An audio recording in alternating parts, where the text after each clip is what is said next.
Go to Mr. Schwab. Would you cap spending, appraisals, neither or both? I would 60 do seconds. I do be. You do not want a static cap in the appraisals. It's anti-free market. It's going to hurt real estate development and opportunities to grow our economy.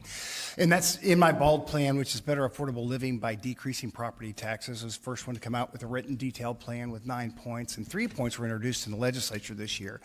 But part of that is it relates to every time they say they want to raise the mill levy, let the people in that jurisdiction vote on it. It gives protection for those people who voted for it. If it passes, clearly they are okay with their property taxes going up. If it fails, then you're going to have to rein in spending. It's a win-win for those local units of government and the voters. And other portions with property taxes, our valuation system's completely jacked up. There's no accountability. If you sell your property for less than the evaluation, where's your property tax or your property tax refund? You should get one. And that's my BALD plan. If you go to scottschwab.com, you'll see more about our answers for property tax. Thank you, sir. What policies would you try to pass or support in the legislature, sign when it came across your desk, that would pass muster with the court? 60 seconds. Yeah, well, on the front side, you can do a lot for our crisis pregnancy centers. For some reason, this governor is militant against that, and I don't understand the lack of compassion for mothers that do want to keep their children and giving them access to health care so they can have a child. And two, you keep on going after the court because they're just going to be what the court is, but you keep on putting it on their desk and making them make their decisions. I would reinforce our reintroduce the third trimester abortion ban. I'd also make sure we introduce a partial birth abortion ban and make sure that we're constantly going at the court. Even though they're not going to like us, we're equal co-branches of government, and we keep answering these things. That way we can reduce the number of abortions in a state. I've lost a child. Every time there's an abortion, a child dies. And that hurts the person who's the parent. I don't care what you say. It does. It hurts. Sir, Mr. Schwab, same question. Priority in our next 10-year transportation plan. 60 seconds. As a kid from that group, Great Bend, and I go back to my small town, it gets smaller. Our rural communities need good roads. And right now we need to define in statute what a shoulder is, and any highway 50 or above needs to be shouldered. Cars are going faster, they're lighter, and you need an escape route to protect our young drivers. Two, we need to finish Highway 50 going east out of Liberal. That needs to be accomplished. And then you need to start focusing on a north-south 4-lane corridor going from Liberal all the way up to I-70 so that those rural farmers and ag can get their products to market faster down in Texas. I can lower your production costs a little bit, but if I can lower your transportation costs, people are going to want to come to Kansas. And we're in the center of the highway grid with I-35, I-70, 135. We have an opportunity to help our western Kansas communities become veins along those highways. And right now, for the past 20 years, we just haven't done that. 30 seconds. No, especially if it's not FDA approved. First off, I've never met somebody who did marijuana on a regular basis and suddenly got smarter. It doesn't happen. And two, it's really incumbent that we make sure that we have a rapid THC test first for people on our highways. They could be stoned and we don't know because we'd have to do a blood draw to find out if they're high. You can't do a breathalyzer test.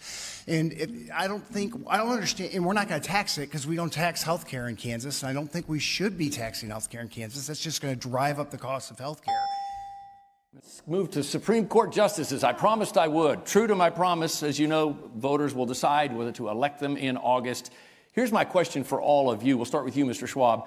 It'll be up to the legislature to implement it. So how do they do so, and what would you support? By districts, statewide, partisan, bipartisan? 30 seconds. I would do districts. That way you get a representation from across the state. You don't want to have 7 justices from one apartment building in one county that don't understand the issues of out west, Wichita, or other areas.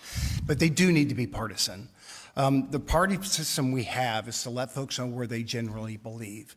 And right now we don't have that with our Supreme Court. And anybody who's scared about it, one of the best jurists we have in Kansas is Judge Gehring down in Wichita.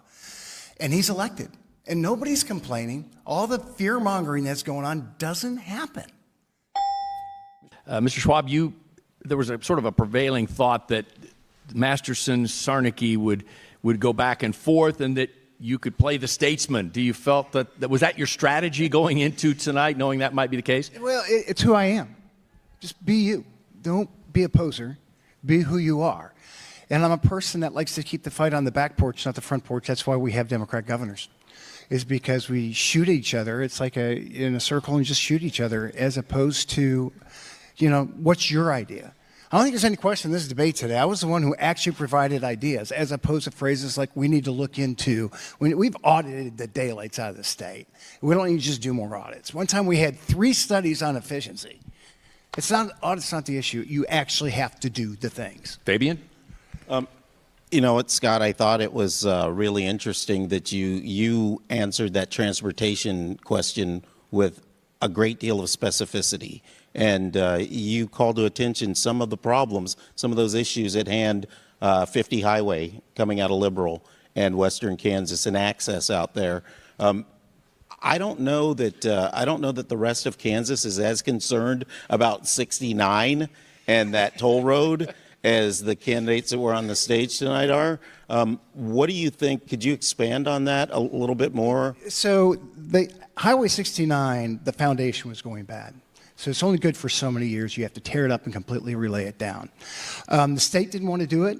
Overland Park needed it done, so they tried this experiment where they would have a toll lane that would go to Overland Park, and that would help pay for the restructuring of the highway of a partnership between the state and Overland Park. And they're right. There's not too many people driving down that thing. But the highway had to be redone. It is a major artery for this area. And right now, Johnson County is the main economic driver, so you have to give them the highways they need. But you can't do it without honestly understanding what the complexities of grain trucks going down roads 55, 60 miles an hour with no shoulder. That's got to be a priority going forward. All right, Scott, thank you for coming up and visiting with us. Best of luck along the campaign trail. Thanks for taking part tonight. Appreciate you. Hey, appreciate you. Scott Schwab, candidate for governor. And